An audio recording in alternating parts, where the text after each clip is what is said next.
that is about reading and comprehension.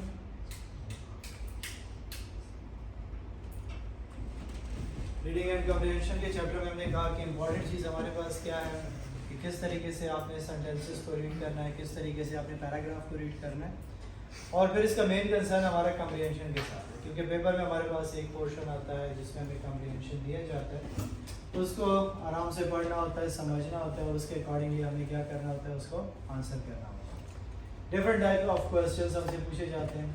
हो सकता है वो आपसे जो है ना पूछे कि इसमें से 2 कौन से ऑप्शन थे, 3 कौन से ऑप्शन हैं, 2 गलत कौन से थे, 3 गलत कौन से हैं, ठीक है। सिंपल सिंगल आपके पास MCQs भी आ सकता है, फिल इन द ब्लैंक्स भी आ सकता है, और इसके अलावा हमने कहा था कि आपके पास ट्रू एंड फॉल्स भी उसी पैसेज से पूछे जाते हैं। हो सकता है उसमें से कोई वर्ड अंडरलाइन किया हुआ और उसमें आपसे पूछ लिया जाता है कि इस अंडरलाइन वर्ड का मीनिंग क्या बनता है, तो जिसके लिए हमने जो है ना वोकैबुलरी के चैप्टर में देखा कि हमें कॉन्टेक्चुअल मीनिंग को देखना होगा कि वहाँ पे वो वर्ड मेरे पास एज ए नाउन इस्तेमाल हुआ है, एडजेक्टिव के तौर पे हुआ है, एडवर्ब के तौर पे हुआ है, तो मैं उसका मीनिंग क्या करूँगा, वही इंग्लिश डिक्शनरी के अकॉर्डिंगली वहाँ पे पुट करूँगा।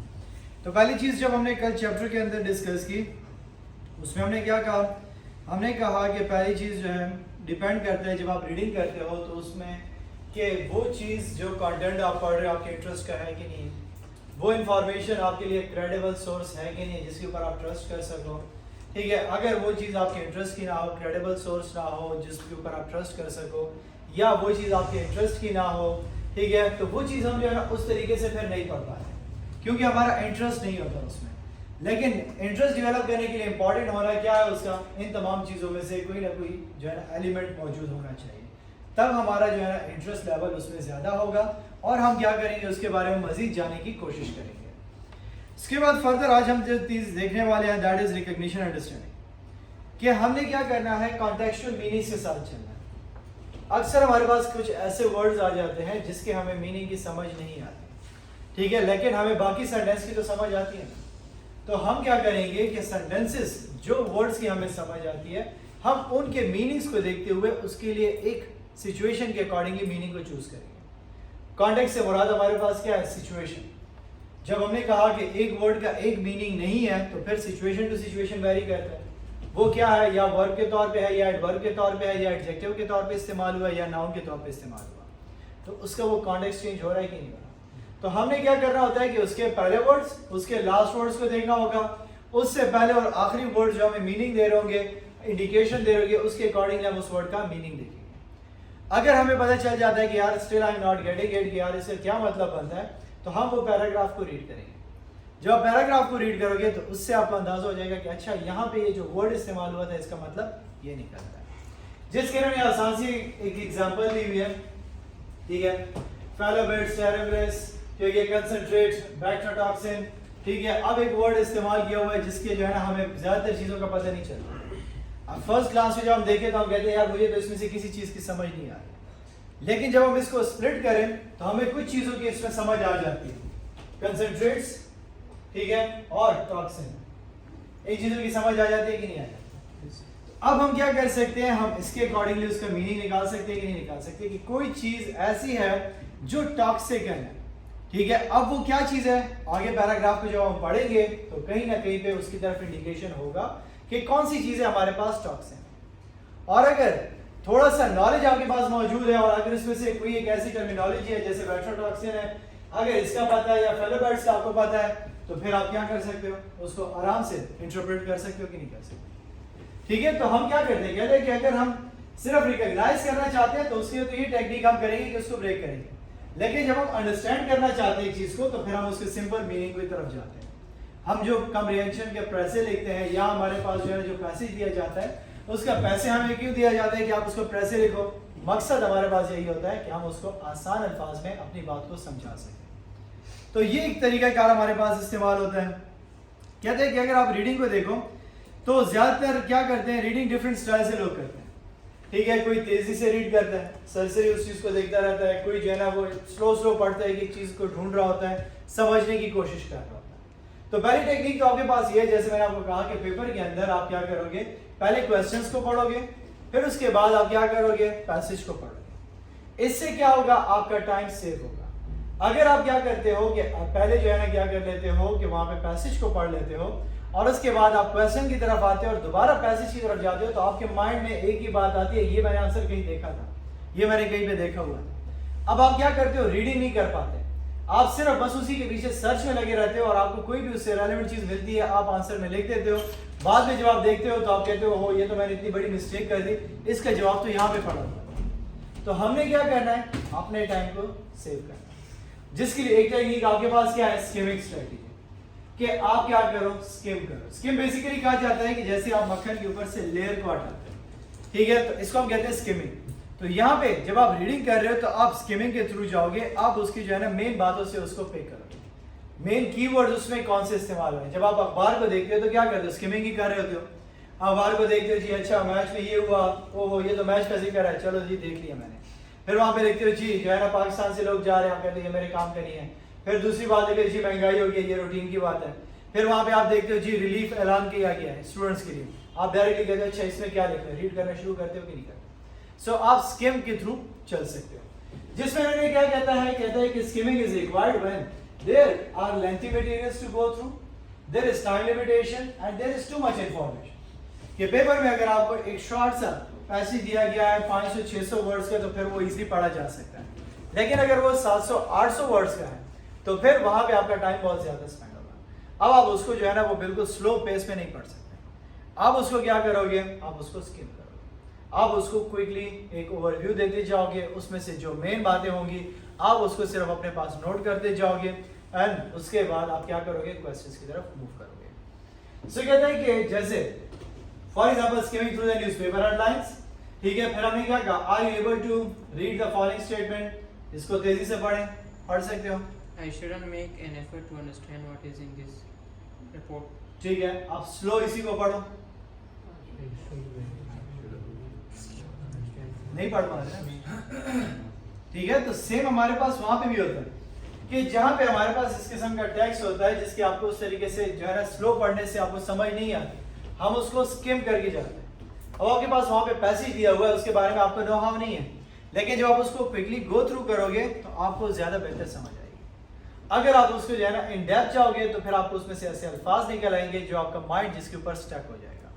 तो हम क्या करते हैं, स्किमिंग स्ट्रेटजी को यहाँ पे यूटिलाइज करते हैं कि मैं इसको क्विकली पढूं, आपका माइंड खुद ब खुद इमेजेस बनाना शुरू कर दिया कि अच्छा ये जिक्र हो रहा है, इसकी बात हो रही होगी, ये इसका जिक्र हो रहा होगा, ये इसका जिक्र हो रहा है। फिर जब आप क्वेश्चन की तरफ जाते हो वहां पे आपको कंफर्मेशन मिल जाती है कि वाकई इन चीजों का जिक्र हो रहा है कि नहीं हो रहा। Second we have scanning. कहते हैं कि scanning involves looking for specific information. तो पहली दफा जब हम रीड करेंगे that will be a skimming, ठीक है, क्योंकि हमने टाइम को सेव करना है। जब मैंने क्वेश्चंस को देख लिया और मैं क्या करूंगा, उसके बाद उसको स्किम करूंगा, मुझे अंदाजा हो जाएगा कि इस पैराग्राफ में क्या कहा गया है, कौन सी बातें कही गई हैं। उसके बाद फिर मैं क्या करूंगा, स्कैनिंग की तरफ आ जाऊंगा, क्योंकि अब मैंने क्या करना है, सवालों के जवाब देने। तो मैंने जब उसको पढ़ लिया, मेरे माइंड में पूरा इमेज आ गया, पैसेज की समझ आ गई। अब आप आसानी से अगर दोबारा से पैसेज को देखो तो आपको हर एक का पता चल जाएगा कि अच्छा यहाँ पे इस चीज का जिक्र था, यहाँ पे इस चीज का जिक्र था। हमने उसको स्कैनिंग करनी है। कहते हैं कि स्कैनिंग, रीडर में want to look for what, italics, boards, acronyms, abbreviation, facts and statistical information, citation, quotation, references, specific words and vocabulary। कि जहां पे अब हमारे पास तो वहां पे हमने vocabulary के पीछे जाना नहीं, हमारा तो क्वेश्चंस के साथ मेन कंसर्न है। तो जो क्वेश्चंस आपने देखे हुए हैं आप उसके रेलेवेंट क्या करोगे, फैक्ट्स एंड फिगर्स को देखोगे, इंफॉर्मेशन को क्लीन करना शुरू कर दोगे, उसको फिल्टर करोगे और उसको यूटिलाइज करोगे। जैसे यहाँ पे हमें एग्जाम्पल दी गई है, ठीक है, पढ़े इस पैसेज को।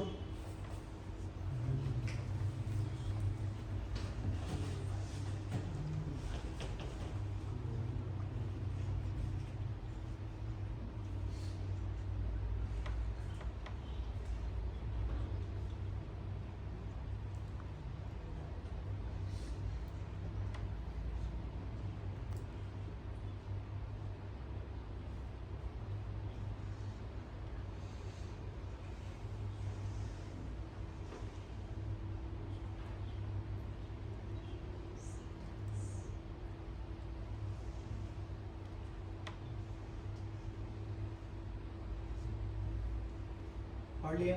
Yes. दो और पैराग्राफ हैं।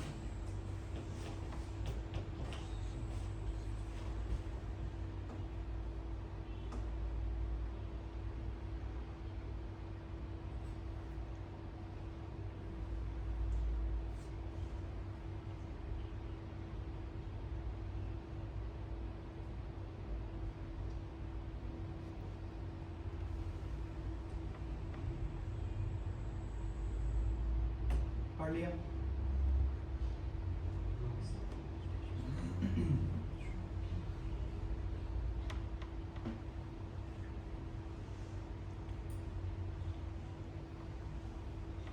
अब देखिए नीचे क्वेश्चन दिया हुआ है, how many stages of grief are referred by Ross in her book on death and dying published in 1969। 5. ठीक है, फिर उसके बाद देखिए why governor Ross suggested to term stages of grief as a defence और coping mechanism. Similar against tragic news reaction. ठीक है, तो आपके पास क्या हुआ कि उसी के ऊपर बात किया डिफेंस एंड कॉपिंग को के फेमिलियर वे ट्रेजिक न्यूज़ वगैरह के साथ। इन्होंने क्या किया, पॉइंट्स लिखे, पैरा लाइन 5, पैरा 4।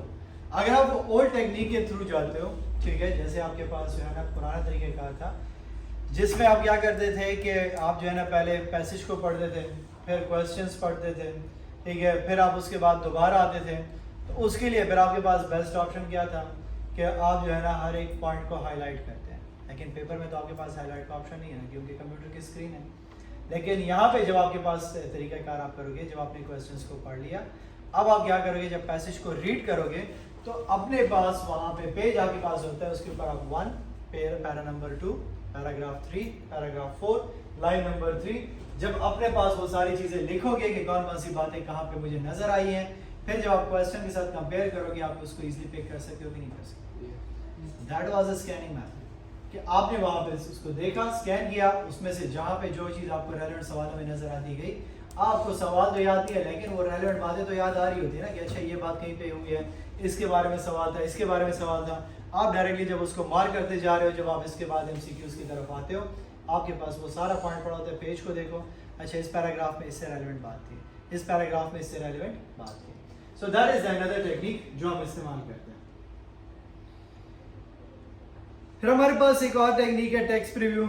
नॉर्मली जब आप क्या करते हो कि एक बंदे के बारे में जानते हो या पिक्चर्स के थ्रू आप इंस्पायर होते हो, ठीक है, तो आप उसके जो है ना कवर को देखते हो, वो आपको बताता है कि यार ये कितना इंटरेस्टिंग है, मुझे देखना चाहिए नहीं देखना चाहिए, हम उस चीज़ के ऊपर एम्फेसाइज करते हैं। ठीक है, जैसे हमारे पास है बुक है तो Monks who sold his Ferrari. अब इस बात की हमें समझ नहीं आती कि यार मॉन्क का फरारी के साथ क्या काम है। ठीक है, अब जिस बंदे ने इस ऑथर की रघुवंश शर्मा की बुक्स पढ़ी होगी उसको ज़्यादा आइडिया होगा ये किस चीज़ के ऊपर बात करता है। अगर नहीं पता तो हम क्या करेंगे, यहाँ से पढ़ेंगे, उसके बारे में पढ़ेंगे कि ये बंदा क्या करता है, ठीक है, और किस चीज़ के ऊपर लिखता है। अब यहाँ पे देखो तो उसने ब्रीफ हमें रिव्यू दिया हुआ उसके बारे में कि लीडरशिप और इंटरनेशनल के बारे में, प्रिपेयर स्पीकर, लीडरशिप और पर्सन मिस्ट्री के बारे में। तो मतलब ये बंदा क्या कह रहा है कि एक एग्जाम्पल दे रहा है हमें, क्या हो गया कि एक बंदा है जिसने क्या किया, अपनी गाड़ी को बेचा, मीन्स कि उसने अपना सब कुछ लुटा दिया एक चीज़ को हासिल करने के लिए, अपने गोल्स के लिए। तो अब हमें उस बुक से आइडिया मिल गया, नाउ मैं चूज़ करूँगा कि मुझे ये किताब पढ़नी चाहिए नहीं पढ़नी चाहिए। यहाँ से मुझे अंदाज़ा हो जाता है। मूवीज़ में जैसे आपके पास ट्रेलर होता है, आप ट्रेलर देखते हो, आपको जो है ना इंटरेस्ट बना तो ठीक है, नहीं हुआ तो आप छोड़ देते हो। आपके पास टेक्स्ट रिव्यू भी काम करता है। टेबल ऑफ कंटेंट, नॉर्मली जब आप क्या करते हो देखते हो, जब आप स्कूल में मैट्रिक की बुक के खरीदते थे या 7वीं 8वीं या 6ठी में जब आप होते थे तो आप उर्दू की किताब खरीदते थे तो पहले उसका कंटेंट देखते थे, इसमें कौन कौन सी नज़में, कौन कौन सी कहानियाँ शामिल है, ठीक है, तो जो इंटरेस्ट की लगती थी आप उसको पढ़ना शुरू कर देते थे।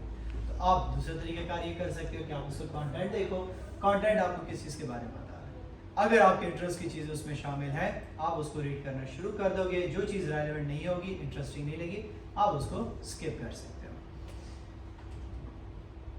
थर्ड चीज़ हमारे पास है एब्स्ट्रैक्ट और एग्जीक्यूटिव समरी। एक ये तरीका कार जो हमारे पास इस्तेमाल होता है नॉर्मली जब हम रिसर्च पेपर्स उठाते हैं, ठीक है, या फिर हमारे पास कोई रिपोर्ट्स वगैरह होती हैं, तो हम पूरी रिपोर्ट को पढ़े और उसके बाद के यार ये तो मेरे काम की नहीं थी, तो आपका टाइम तो वेस्ट हो गया कि नहीं हो गया। तो उस चीज़ को अवॉइड करने के लिए हम क्या करते हैं, हम उसके जो है ना एग्जीक्यूटिव समरी को पढ़ते हैं। स्टार्ट में हमें उसकी समरी दी होती है, हम उसकी समरी पढ़ लेते हैं कि अच्छा ये किस चीज़ के बारे में बात कर रहा है, इस रिपोर्ट में क्या चीज़ें शामिल हैं और इसमें किस चीज़ की डिस्कशन है।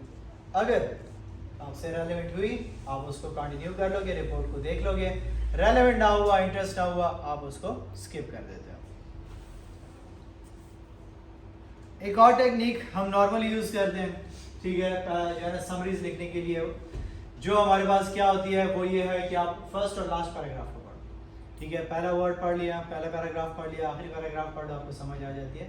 जिस तरीके से मैंने एग्जांपल दी थी कि अगर आप पाकिस्तानी ड्रामे को देखो तो उसकी पहली 2-3 किस्तें देखो और आखिरी किस्तें देख लो, आपको पता चल जाएगा दरमियान में पूरी किस्त में कुछ नहीं था, ठीक है, क्योंकि पहली किस्त में ही ड्रामा होता है और आखिरी किस्त में होता है। तो सेम आपके पास जो दरमियान में पूरी कहानी लिखी होती है वो आपको खुद ब खुद समझ आ जाती है जब आप उसका फर्स्ट और लास्ट पेज पढ़ लेते हो, ठीक है। तो ये भी एक टेक्निक हमारे पास इस्तेमाल होती है, क्योंकि हमारे पास वहाँ पे क्या होता है, जब भी हमारे पास पहला पैराग्राफ होता है वो हमेशा मेन आइडिया को एक्सप्लेन करता है कि यार इसमें पहले किस चीज़ के बारे में बात होगी, तो हम उस पहले चीज़ के बारे में आइडिया गेन कर लेते हैं कि पहला पैराग्राफ किस चीज़ के बारे में कहानी स्टार्ट हुई है, तो जाहिर सी बात है एक्सप्लेनेशन भी उसी की होगी, तो कंक्लूजन में उसका नतीजे से हमें काम लेना देना है, तो हम उसकी तरफ इजीली जा सकते हैं। अब जैसे इन्होंने यहाँ पे एग्जांपल दिया अंडरस्टैंडिंग द पैराग्राफ, ये पूरा एक पैराग्राफ दिया गया है, फिर हमें कहते हैं कि अच्छा देखो इसमें कौन कौन से मेन आइडिया थे। योगी आपके पास जो है some life changing wisdom for his students, ठीक है, there are ancient principles of life of change leading to longer, happier and younger lives. Nature is inspiration for many from rising suns to silence of the forest. अब जब आप इस चीज़ को पूरे passage को पढ़ो तो हमारे पास इन पूरे पैसेजेस में इसी के बारे में जिक्र किया गया है। पहली बात देखें तो eager to expand his knowledge of working of mind, body and soul and to attain self mystery. Julian spent literally every waking moment under the tutelage of Yogi Raman. The sage become more like a father to Julian than a teacher. ठीक है, इस चीज़ का जिक्र हो गया। फिर इसमें देखें तो यहाँ पे किस चीज़ का जिक्र लास्ट पैराग्राफ में है कि many lifetime most happily he was willing to share it with Julian. Beginning before dawn, Yogi Raman would sit with the enthusiastic student and fill his mind with insights on the meaning of life and little known techniques that had mastered for living with greater vitality, creativity and fulfillment. हमने इसके paragraph को पढ़ा, last paragraph देखो। फिर क्या कहता है कि जी as the weeks slipped into months, he came to understand the treasure trove of potential sleeping within his own mind. इसका मतलब क्या हुआ कि ये बात कर रहा है सोल मिस्ट्री में, स्टार्ट में इसने इस चीज़ को बयान किया, दरमियान में सारी की सारी एक्सप्लेनेशन हमें किस चीज़ के बारे में दी हुई है, इन 4 चीज़ों के बारे में दिया कि कैसे खुश ज़िंदगी गुजारोगे, नेचर का क्या रोल है आपके पास और उसका जो है ना स्टूडेंट्स के साथ वास्ता था। तो हमने क्या किया, हर एक का पैराग्राफ का इंट्रोडक्टरी पढ़ा और उसका कंक्लूजन पढ़ा, हमें पूरे की पूरी बात की समझ आ गई। कहते हैं कि जब आप स्किमिंग कर रहे होगे या स्कैनिंग करोगे तो उसके लिए कुछ इंपॉर्टेंट टिप्स आपने माइंड में रखने होंगे। पहली बात, अवॉइड डिस्ट्रैक्शंस होगी तो समझ नहीं आएगी। आधा पैराग्राफ पढ़ लिया, दरमियान में कोई बंदा बोल लेता है, आपके माइंड से निकल जाएगी चीज़। पेपर में आप बैठे होते हो, सवाल याद करने की कोशिश करते हो, दरमियान में जो है ना एक बंदा आपसे कहता है अलग मार कर रहा था, डायरेक्टली आप डिस्ट्रैक्ट हो जाते हो कि नहीं जाते, यार क्या करते हो, सारा सवाल बुला दिया मुझसे, क्या हुआ, आप स्किमिंग कर रहे थे या स्कैनिंग कर रहे थे, दरमियान में इंटरप्शन हुई, आपके माइंड से चीज़ स्किप हो गई। स्टॉप वोकलाइजेशन, जो आप ये कर रहे हो तो इसको छोड़ दो, आप रीडिंग करोगे फॉर अंडरस्टैंडिंग के पर्पस के लिए, ठीक है। जब आप रीडिंग करोगे अंडरस्टैंडिंग के लिए तो वो पेस आपकी थोड़ी स्लो होती है, वो नॉर्मल पेस की तरह फिर नहीं रहेगी। पे अटेंशन, कि आप फोकस करो हर एक चीज़ के ऊपर, पूरा माइंड में इमेज लेकर आओ, जिस चीज़ के बारे में आप पढ़ रहे हो आप उस चीज़ को सिनेरियो क्रिएट करो, ठीक है। जब आपको पैसेज दिया हुआ है तो पहले इस चीज़ का जिक्र हो रहा है, इसका ये मतलब था, फिर अच्छा ये हो गया, फिर इस चीज़ के बारे में बात होगी, फिर इसका जिक्र हो गया, अच्छा आखिर में इस चीज़ के ऊपर बात होगी, आपके माइंड में पूरा इमेज उसका क्रिएट करना है। एंड देन कहते हैं यूज हैंड, कि फिंगर्स ठहराना बड़ा जरूरी है, जो भी आप पढ़ रहे हो फिंगर्स के थ्रू उसको आइडेंटिफाई करते रहो, ताकि आपसे जो है ना वही बात डिस्ट्रैक्शन ना हो, कि अगर कोई बंदा दरमियान में भी आ जाता है तो आपसे वो लाइन स्किप ना हो, अगर आपका माइंड डाइवर्ट हो जाता है सडनली, आपसे वो पॉइंट मिस ना हो कि मैंने कहाँ तक पढ़ा था कहाँ तक नहीं पढ़ा था, ठीक है। So that was for today. यहाँ तक कोई क्वेश्चन है तो पूछो।